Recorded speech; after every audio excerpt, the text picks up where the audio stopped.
and welcome to another episode of Aussie Pomcast. Lots to unpack in UK news right now, isn't there? So let's get straight into it. We've got a new Prime Minister. Yeah, just like that. Yeah. Just like that after 15 weeks. It wasn't painless at all, yeah, exactly. was it? I know. Yeah, we finally got one. Truss, I think as expected in the last few weeks, won quite comfortably. And so, yeah, she's now our new Prime Minister, but, you know, not after some nonsense and some boring... Oh, yeah. I mean, here he is. Boris had to say a goodbye speech, didn't he? After his trips on holiday and God knows what else. He's got to have a proper farewell. And he's given a speech in the way only Boris can, really. Compared himself to a missile. Well, should we just have a listen? Let's have a listen. Let's have a little Let's listen. Have a listen. Let me say that I am now like one of those booster rockets that has fulfilled its function, and I will now be gently re-entering the atmosphere and splashing down invisibly in some remote and obscure corner of the Pacific. And like Cincinnatus, I am returning to my plough. So he's compared himself to a missile. Yep. And, of course, to a Roman leader as well. Yeah, I find that, you know, when you're just about to leave politics and you're worried that maybe you didn't resonate with the everyday people, that maybe you should compare yourself to a Roman leader that no one's ever heard of. Yes. Just the weird, it's so typical of him. It's just so odd, isn't it? Yeah. But I tell you what, it'd be good at a trivia night because he'd know all this niche knowledge. Yeah, I know. About Roman Empire and God knows what else. Unfortunately, he'd be rubbish at the politics round. Yeah, unfortunately. Yeah. Shame, he should have paid more attention. But he does say, like Cincinnatus, I'm returning to my plough, which basically refers to a Roman leader who went to retire and then came back to guide the Republic through a war. So that's been seen as being an indication that he's not done, he's coming back. A lot of people reading into it, like he was saying it as if to say he's done his job, like the booster rocket, he's disintegrated and is going to disappear into the far corners of something. I don't know what he was talking about. What's going to happen to him? The speculation he's going to go on the speaking tours. Of course, he'll go on speaking tours, he'll do some newspaper columns, he'll do a book deal, and he'll come away okay. With lots and lots of money. Yeah. Nice. And we had Liz met Liz as well. She went up to Balmoral to meet the Queen. Yep.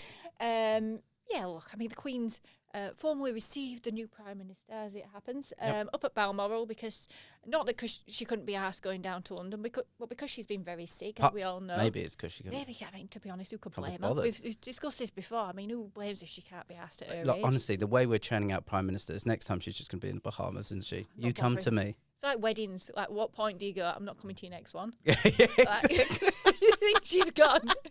Don't bother inviting me. I'm done. There she is. I mean, thing that's drawn all the attention, unfortunately, in this picture is the Queen's right hand. You can see there's a fair bit of bruising there, and it's sad, isn't it, that we have to look at. Well, I like don't this, know if but it's. She does look quite frail. I don't know if it's a shadow or.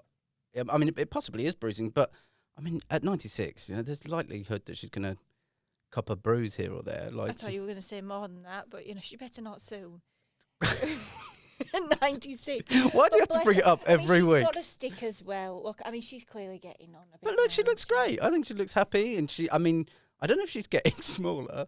I mean, she was never 6'4", but she does look like she's tiny. How tall's Liz Truss? She's 5'1". Oh wow! No, she's not. I made that up. I have no idea. Can you imagine? The Queen has become an elf. Yeah, but it's all quite interesting, but all just such a rigmarole. I mean, she had to fly to Balmoral. Like, Balmoral is not on the beaten track. It's all the way up in northern Scotland. So she's got to fly all the way there, and she walked in, she shook her hand, and the Queen basically says to her, "Yep, you do you." Yeah. And then she gets welcome, love. Yeah. don't mess it up. Yeah, don't touch my bruise. And then she just gets on a plane, goes all the way back to Downing Street, and then she has to deliver her first speech and announce her cabinet. It must be so hard for her. Oh. Imagine she should be making the Queen do that. Fair enough. I mean, Starts mean to go on. It's hard work, love. It's a pretty poison chalice, so I don't know how she's going to go on. Like, she's been left a recipe for disaster. The economy's in a bit of a disaster. But on another note, hasn't the Queen got a nice holiday house? Yeah. Very nice. Not as regal as I expected, though. It's a bit cash. Kind of like Cash? Is that what it remind you of your holiday house, is it? It's lovely, isn't it? It's lovely. It's quite. I expected, a bit more grand, Like, you expect a palace to be like, whoa. Maybe she put away her good plates. Maybe You know when someone comes round and you're like bothered No, about put them away. hide the good plates. Prime ministers, they ruin the good stuff. Get the crap biscuits out. Yeah, exactly. But look at the Waitrose rubbish. Get Sainsbury's. Yeah, I mean, on Royals as well. I mean, there's one talking point this week, and one only, and it's her again. I'm sorry. Here we are. I'm sorry, guys. We're going to Meghan Land again. It seems quite fitting that here we are talking about her again. We've gone full circle with her here. Look, I mean, she's outraged everybody, and it's not just me this time. Before you say anything, Well, no, she outraged me last week. This week, I'm back to not caring. I don't she's think. she's back in the UK with Harry. Harry, as you can see, is absolutely thrilled about it. Oh, Here they are in Manchester. He loves the North, as you can tell. He's got a face like a slapped ass. She looks absolutely thrilled, I think, just because there's a camera on her. And Wow. they've gone for one young world, another, one of these bloody speeches that they do. Oh, speeches. But they don't Bloody achieve much. speeches. They're just speeches. That's all they are. What And do you this mean? particular speech, Meghan's copped an absolute lashing over because she mentions me and I 30-odd times Oh, really? in this speech. It's been known as the me speech, the me, myself and I speech already. She just talks about, how wonderful it is that she's gone from being a girl on Suits to speaking in front of all these people. I wasn't sure that I belonged. I was so nervous. I doubted myself, and I wondered if I was good enough to even be there, if what I was doing in the world, albeit important and meaningful as far as I saw it, was it deserving to have a seat at this table? I mean, it has nothing to do at all with the fact that she's dating a prince, of course. I wonder how many keynote speeches you really go through. When someone says to you, can you do a keynote speech and can you talk about your life and how you got to where you are and, some of the things that you find most important? You try doing one of them without referencing yourself. It's pretty difficult. The irritating thing about it is that we hear a lot about Meghan, about what's wrong with the world, all the injustices in the world, but we don't hear anything about how they propose to fix this. Right? All we're hearing is like, it's all talk and no action. What do you mean she's doing a talk at One World Leaders? Yeah, but we talk. That's it. She's all this talk about, things are wrong, I've been so hard done by. That's great, love. You've got a platform. He's royalty. You're royalty. You've got a brilliant platform. Shit tons of money. Do something about it. This is them doing something about it. What can we do? You have got a platform. This is them doing something about it. And they have charitable foundations where they employ women and they employ people of colour. That is them doing something about it. I need to see more from that. I need to see more action from this bloody podcast. What do you just want something out of it? You get plenty out of it. This bloody podcast of her. I mean, she's got a lot more listeners than we have. Understatement of the year. Because you don't talk about yourself enough. Do we need to talk about myself and I? Look, in the latest podcast, Archetypes. Look, this one she talks about sexism. She says that she refers to her own experience, which you'd expect, I know, but as a woman, she's dealt with it, yeah. It just goes on. It picked a very bizarre reference to talk about why she feels that she's been treated unfairly. And actually taken a crack at an Aussie TV host. This is bizarre. So Alison Langdon, who's a presenter on the Today Show on Channel 9, she has she must have spoken about being part of the commentary for the royal wedding, and she references a fairy tale and said, it's a fairy tale ending for a prince and his wife and whatnot, and she said. She uses that as, I guess, proof that there's sexism there, and that she then says, who's to say he chose me? I chose him as well. And it's just a bizarre reference. It's very odd, and it just seems like having a crack at, firstly, having a crack at an Aussie, no love, right? Secondly, unusual reference. I'm sure there's far worse out there. Yeah, I know, but so I did. To talk about the first bit where she doesn't actually reference the thing that she just plays a little clip from it. It's like a montage, like a segue into then talking about all this stuff that you said. She doesn't actually reference it as far as the bits that I've heard. So I just think she's just using that as evidence of people talking about their relationship. That's how it's a fairy tale. Yeah, but she says things like that herself anyway. I know, but I don't. But then she doesn't criticize that specific little bit. So I don't know whether or not she's actually picked the wrong clip or she's not. But then there's a lot of people that will listen to that before it goes live, surely. Probably. But then the thing that she actually talks about is fair enough. Like, why are we talking about him choosing her? It's not. I don't know who is talking about that, though. That's the thing. Oh, she's saying that. I bet maybe there was. There's somebody that did. But maybe there's also equal amount of people that, I mean, I'm sure there's a lot of people You reckon accused her of chasing him. Choosing, though, not chasing. Well, See, same that's thing. what you're Same saying. thing. No, it's not. It's the Same complete thing. opposite. I mean, Is it? yeah, because this is the problem, is that everybody, like, why can't it be that, like, he just really liked her or she really liked him, but she said that's the one. Like, I don't know why you have to talk about it in, like, either way. Like, I can guarantee it was. I just find it irritating. I mean, look, I'm just going to say she's a climber, right? She is. She can say, she could come on her climber. podcast and say the one thing I really like is Nat Richards, and you go, oh, I don't like it. We're going to get grabbed in the next one, aren't we? We're going to get included in the next podcast. I mean, you're going to get included in every podcast if you keep going on about it. Look at all this. Look at the press having a go at me. Well, I mean, she's having a go back as well. And, fair play. I mean, she's a public figure. And she's somebody who wants to make a difference. And, she's got to take the criticism with it as well. There's so much about this that I don't enjoy. I don't enjoy the podcast. Stop listening then. I think it's after because I work in news and because we're on here. But I do find it irritating. It's a lot about Meghan. It's a lot. It's a podcast yeah, about but she's got her. guests, interviewing guests. It's all a grandstanding thing. I feel like we're building up to something here. We're either one trying to stay relevant, or two, I reckon she's gonna look for a career in politics, I think, or something along those lines. I don't know what you were expecting. She's power dressing in red as well. Oh, yeah. Always an indication. Wear red. God. I don't know what you were expecting from the podcast. Were you expecting like a sitcom or like? I just thought, something a bit. I mean, it's good fodder for journalists, I must say. I do quite enjoy it for that because I'm always going to get outraged. Speaking of outrage as well, we've got to talk about A Place on the Sun. So this is, for those who don't watch, a UK TV show where there's a bit like Escape to the Country in that they show them 3 properties, except these are ones in the sunshine, so in exotic locations What's the like Australian? Mallorca. Isn't there an Australian one as well? Escape to the Country? No, like a swap. Wanted Down Under, something like that. One of those. My mum and dad usually watch it, and they just go, Darwin, is that near you? No. That's Australia, yeah, isn't it? exactly. It's in Bundaberg this week. Is that near you? So they show them 3 properties and basically say, pick one ideally or don't. It's deal or no deal, basically, but with properties. The thing I find annoying about these shows is that they show the house that they're wanting to trade up from, and it'll be like a 2-bedroom house in Grimsby. Yeah. And they'll say, we want to live in a 4-bedroom house with a swimming pool in Mallorca. And they've taken this couple round Tuscany, and they are not happy. They've stormed off and said that we're not very happy with what you've shown us here. And that doesn't happen often.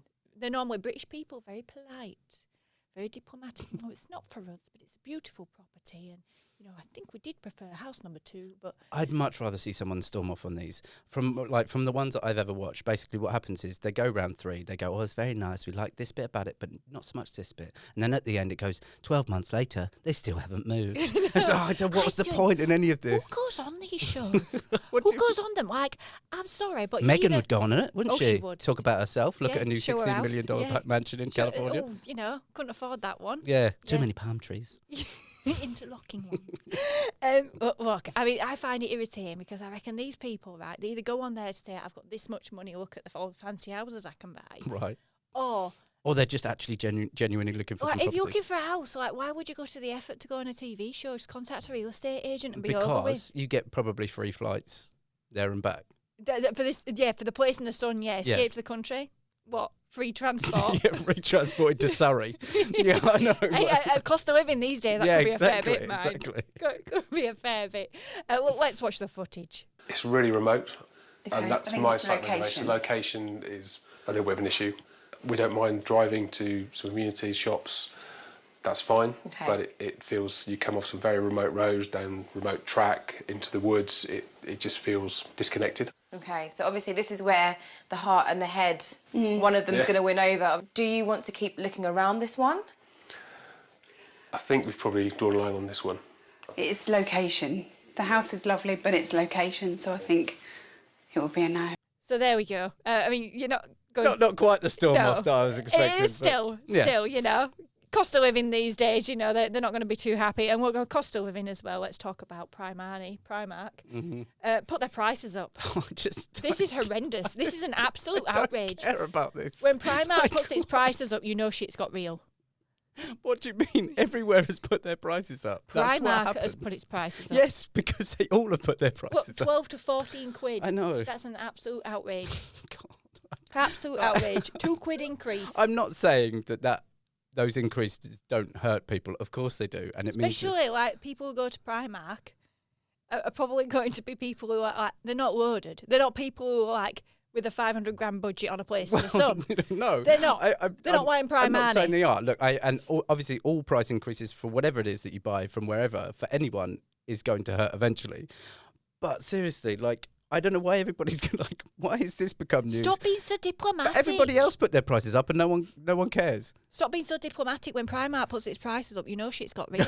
It's honestly a big deal. Things going on. Everybody's outraged on social media, But everybody's outraged on social media. Full stop. Like, that is what they do. It's a permanent situation where you're always outraged. Yeah. However, things got up like £1, £2, but they put these stickers over the original price. Yes, so but that, just to make it worse, here's what you could have paid. Here's how much more you've been It's charged. not like bullseye. Here's what you could have won.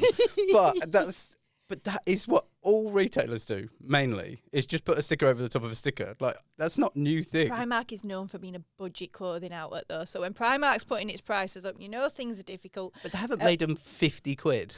Like, some things If have you gone up from imagine, £1 to £1.25. You spend 50 quid in Primark, and you get a whole new wardrobe. Not anymore. No. Barely get anything. It costs you 55 Yeah, now. pair of socks and no change. Seriously, it's not. Everyone is. But I'm not saying it's not a big deal that people are putting their prices up. But everybody is putting their prices up. That's how supply and demand works. Primark have hit back and said, you know, this is the cost of our staffing, cost of living pressures. It's affecting us too. Yeah. It's a shame, isn't it? 'Cause that's a knock-on effect to everybody. Yeah, exactly. that. Don't pay Primark staff more. If they want more, they can go to Marks and Spencer's. We haven't even got a Marks and Spencer's in Huddersfield, FYI. Wow. We haven't. No, we've got a Primark though. Of course you have. You've got So- 4. One on every corner. We haven't got a lot of Greg's. What a Greg's. I tell you what, one thing I haven't got is 3 points on the board. Yeah, I know. This weekend. Jeepers. I mean, this was a goal that was not a goal. I mean, the picture in front of us is the most telling picture I've seen in a football Not game in a long offside, time, right? to be honest. Let's rule that out first. This. Can you just agree with me that this is over the line, right? He's holding the ball next to the post from inside the goal. And you can tell his face. He's just like, oh yeah, that's in. Yeah. Yeah, 'Cause it it is. wasn't. No. Wasn't. It's disallowed.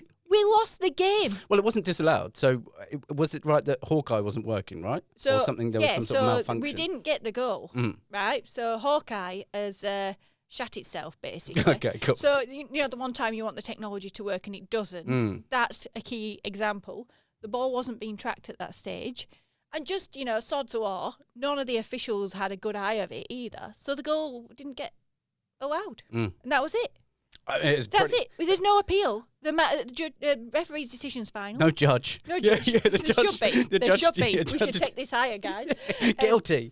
Ref's decision's final, apparently, and I am absolutely outraged, and so is every other Huddersfield Town fan right now, because that is, look at that. I know it's pretty bad, and it was a bad weekend in football all round for technology, really. So, Referees Association had to come out and apologise for a lot of VAR decisions that they got wrong as well. So, you know, the fact that we're still talking about them every single week suggests that something's going to change, and I suggest it could be a big overhaul at the end of this year, probably. I mean, I know this is going to sound outrageous, but why can't we just watch the footage back and go, oh, like, you know, like VAR? Like, why can't they just go, right, okay, VAR didn't work or whatever.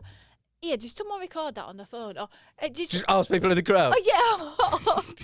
Go to the, and I've got an iPhone. Go to anyway, the telecameras. Catch that. Go to telecameras. There's enough of them, and go. Can we watch that back on yours? The telecameras. Yeah, it's telecameras. Or just like, can we just use common sense on this? Well, I mean, look, it's absolutely outrageous. I agree. It's not great. It's not great. How can we just like these decisions? I mean, this isn't a life or death goal, really. I mean, let's be honest. Huddersfield Town are probably not going to do great this season anyway.